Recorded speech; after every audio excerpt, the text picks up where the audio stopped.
Today I'm going to show you how to unlock the press to handstand using the jump to handstand. Now this can be done in the straddle, tuck or pike. Now before we start working towards this, we need to be realistic about the level we are at. Now you can do this back to wall, but ideally you'd have a freestanding handstand, and we should at least be able to do the eccentric of the movement that we want to do. So whether it's straddle, tuck or pike. Now the eccentric is also going to work as your assessment to see what's possible in terms of the pathway.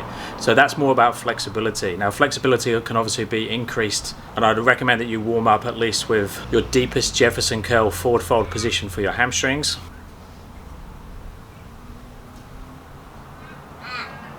Straddle pancake for the straddle and hamstring flexibility.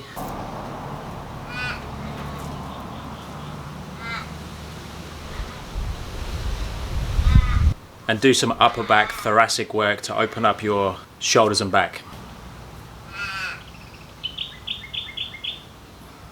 And then I'd video yourself from the side, whether it's back to wall or freestanding, going through the movement that you're going towards. So whether it's the straddle, the tuck or the pike. So kicking up and then going eccentrically through the press.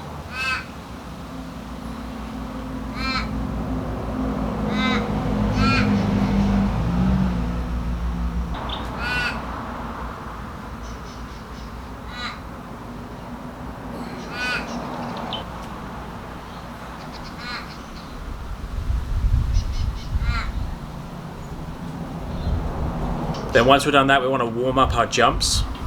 So again, jumping through the pathway that you're working towards, so whether it's the tuck, the straddle or the pike. And we want to make sure that these are consistent, so you should be able to get 2 or 3 reps in a row.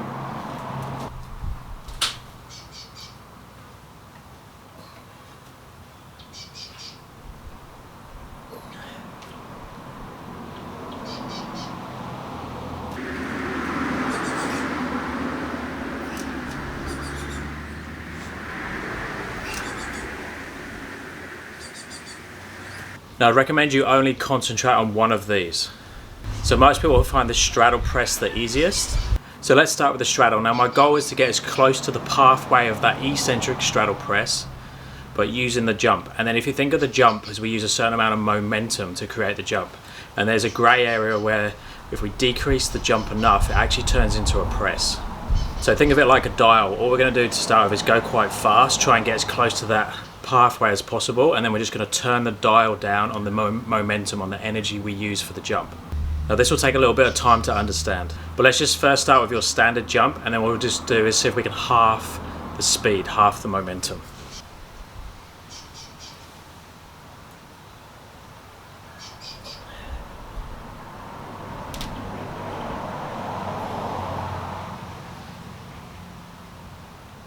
And once that feels okay, we're just going to repeat the process again and slow it down even more. It's also good to know where your partial range of motion is, so how far you can come down on the eccentric and go back up again, because you should be able to jump to that point and then use strength from there to lift out of it.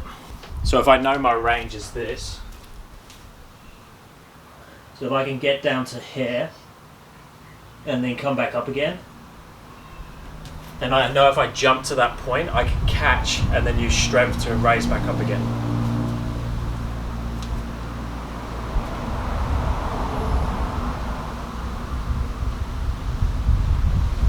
Now if I could come much lower, I only need to jump that bottom section.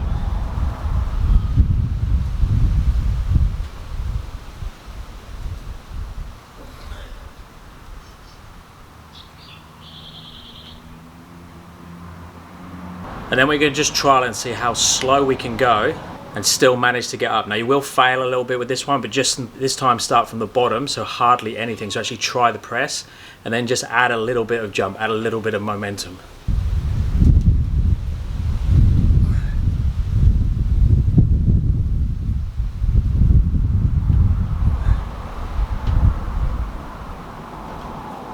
Other ways we can create some momentum is actually come from a lower position. So if you go into like a squat position, or you could slide your feet into the position. So I'm going to use momentum out of the squat. Hips go up, that takes me up. And then I could just slowly decrease that movement out of the squat.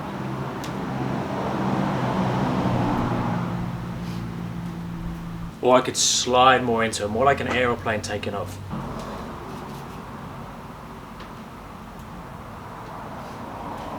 And then we can use the same process in tuck. So So initially doing faster jumps.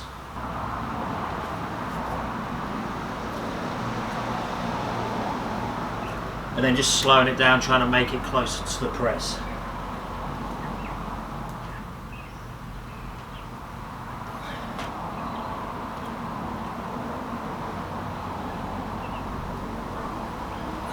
And remember, if you're a little bit tighter, you'll have something in the middle, so you have like a hybrid between the straddle position and the tuck, which is a bit like a frog press.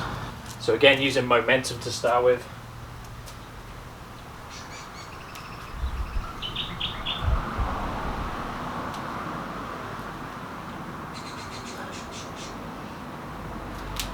And then just decreasing the jump.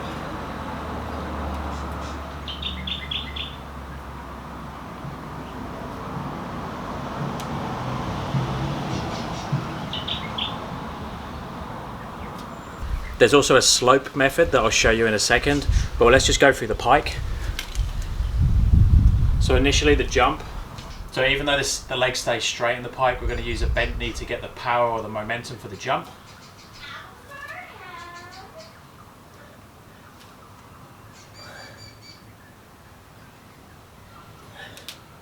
Then slowly decrease the knee bend and the jump.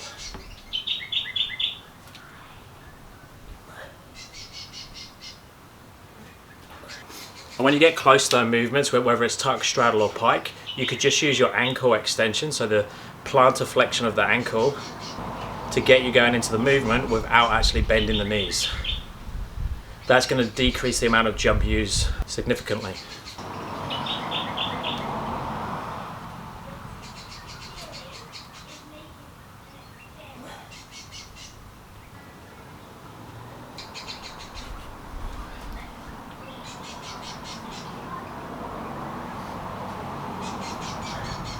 And then when you get very close to it, you can just use the rocking of having the weight into the heels and rock the weight forwards into the shoulders and the hands and then go up.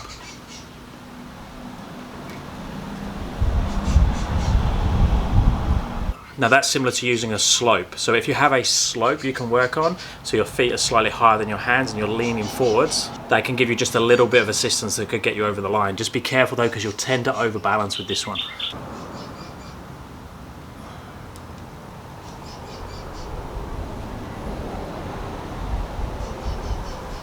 Now that slope's probably a little bit too big, but you get the idea. Now like I say, you can do all these drills up against the wall, so just have the wall there to spot you if you need to, but try and keep it off the wall as best you can, with only a light back touch as needed. Now if you do struggle with this one, you're probably not quite ready yet, but use it as a bit of an assessment. So work on those jumps and make sure you can jump at least through tuck and through straddle to handstand, and make sure that you can do a very controlled eccentric where there's no drop in. So make sure you're doing something for your full range of movement, so pathway from the toes on the floor all the way up to your handstand. Condition that bottom position and then add in some partial range as needed. But if you're close to it, the jump should get you across the line. Let me know down in the comments how you go with this one. Thumbs up and subscribe would be appreciated, and I'll speak to you next time. Thanks guys.